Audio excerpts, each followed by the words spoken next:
quien saludo. Buenas tardes, Martín. Julio, qué gusto saludarte. Buenas tardes a ti y a través de ti a todo el auditorio. Gracias, Martín. Martín, pues sigue adelante, como dirían, sigue la mata dando en este asunto de el no registro de candidaturas debido a que no se hayan cumplido las exigencias de reportes de precampañas. Eh, ¿Qué sucede con estos 9 casos de aspirantes a diputaciones federales por Morena, a los que se castiga también con la pérdida del registro? ¿Te parece desproporcionado este caso o en general todo lo que se ha referido a Morena, particularmente las dos candidaturas a gobernador de Guerrero y de Michoacán? Eh, Todo en lo general, Julio, mira, ya ha habido 3 votaciones sobre el tema, Ajá. ¿no?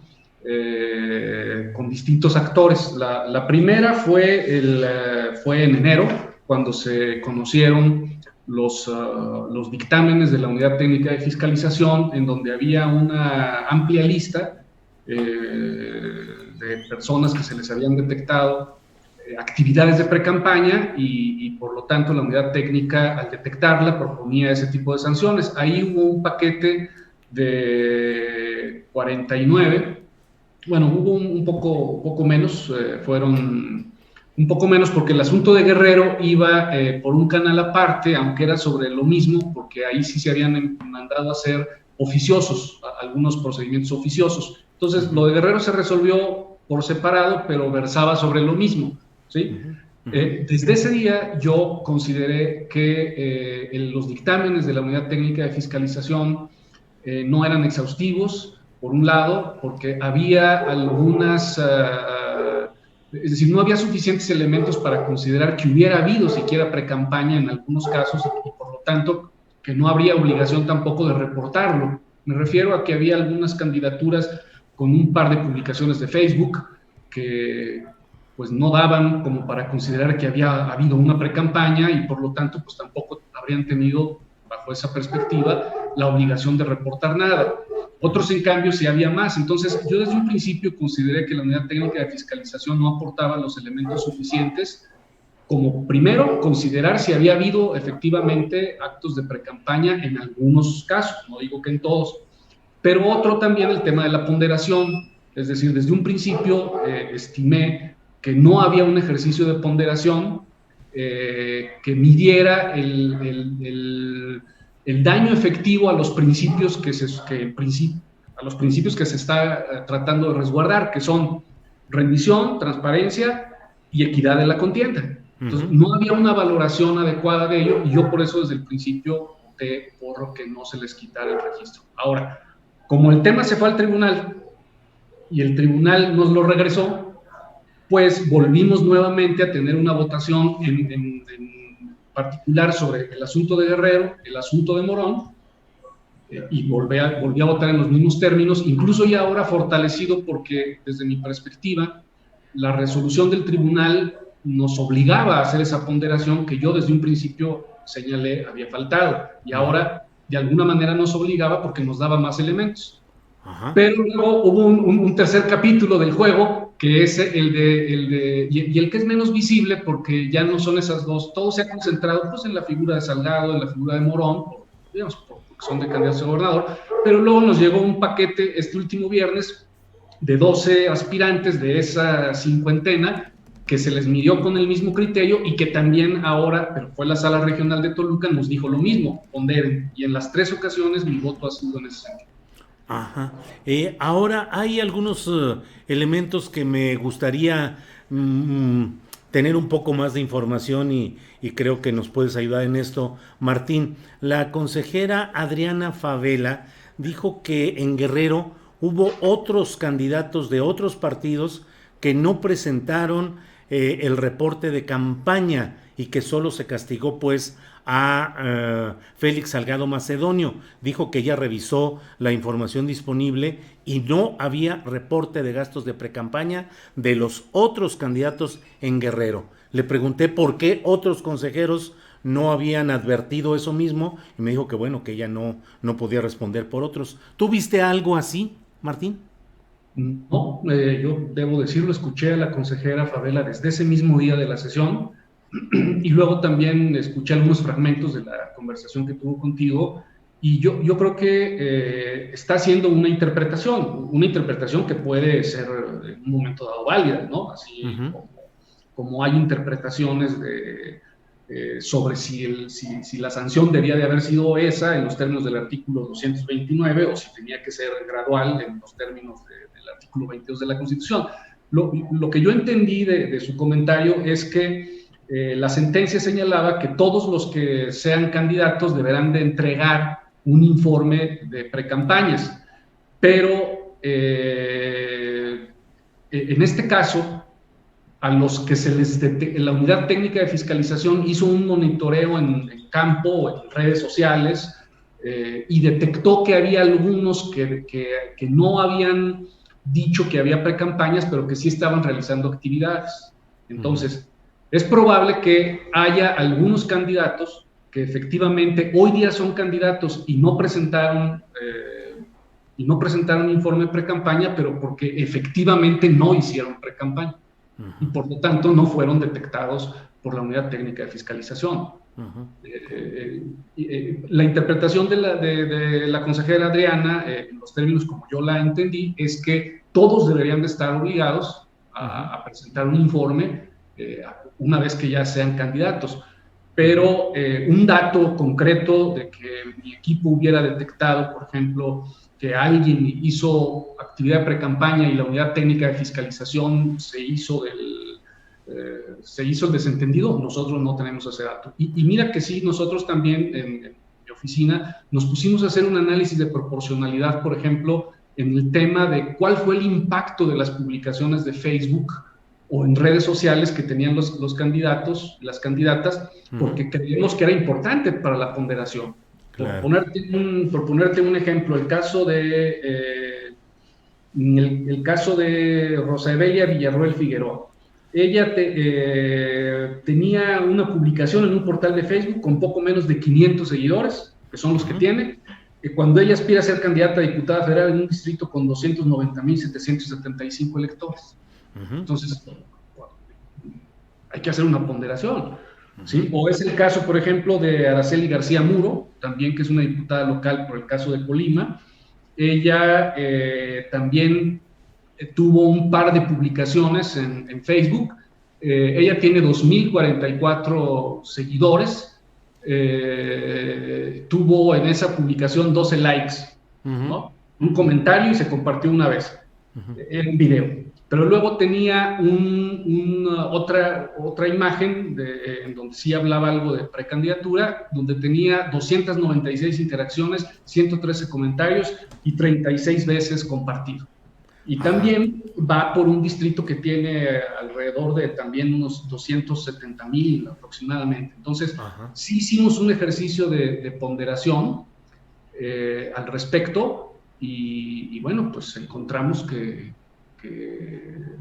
no había la suficiente ponderación como para hacer algo así, ¿no? Es decir, sí hicimos un ejercicio también de ponderación para ver realmente cuál era el daño a la equidad. Entonces, y precisamente por esos elementos fue que no he acompañado el sentido de la Unidad Técnica de Fiscalización, porque desde mi punto de vista, la sentencia nos obligaba a hacerlo y lo único que hizo el dictamen fue recoger los 7 elementos que dijo la sentencia, mencionarlos en el dictamen, pero no se hizo una ponderación adecuada. Martín, en diversas versiones periodísticas he leído que se habla de que en los alegatos de Raúl Morón y de Félix Salgado ante el Tribunal Electoral, ellos dicen que sí hicieron sus reportes y que en todo caso el partido fue el que no los presentó a tiempo.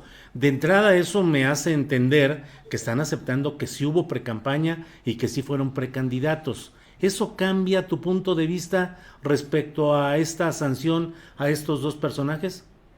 Bueno, que ya fueran precandidatos y que hubieran hecho precampaña ya lo dejó claro el tribunal. Es decir, dijo... porque ellos sí insistieron en decir que no habían hecho precampañas. Así es. Porque efectivamente la convocatoria de Morena no habla de precampañas.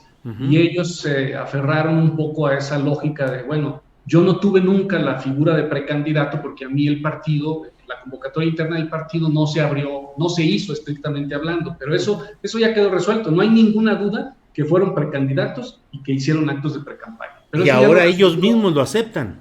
No, bueno, ya lo aceptan porque ya no pueden decir otra cosa distinta, porque ya el propio tribunal es un hecho juzgado ya. O sea, ahorita ya nadie puede discutir si fueron precandidatos o no, fueron. El tribunal ya lo dijo, la sala superior.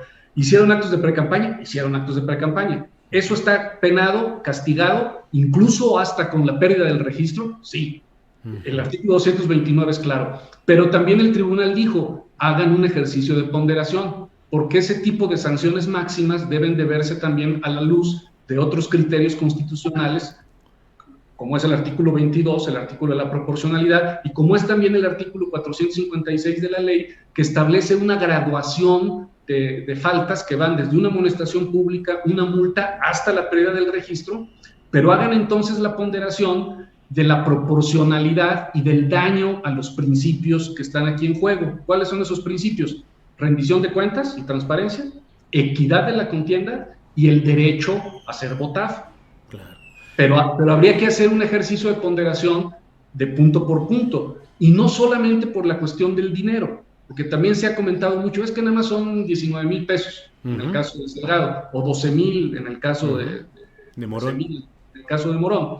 En efecto, no es nada más el asunto del dinero, pero sí había que considerar el dinero. Pero no solamente es el dinero, había que hacer un análisis, por ejemplo, del impacto de sus videos en las redes sociales. Entonces, dime cómo, en el caso concreto del que te hablaba, de Rosabelia Villarreal Figueroa, una página de Facebook con 500 seguidores puede afectar la equidad de la contienda en un lugar donde hay un listado nominal de 290,000.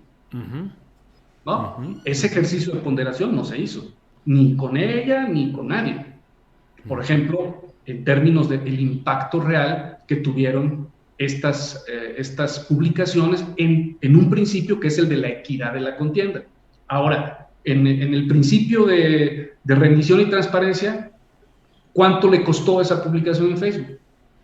¿No? Hay que ver también cuánto costó. Fíjate, tan es así que, por ejemplo, para el caso de Guerrero, el más sonado, sí, en este análisis que hicimos nosotros en mi oficina del impacto que tuvo en el electorado, realmente quien tuvo un mayor impacto fue, por ejemplo, Luis Wharton Aburto.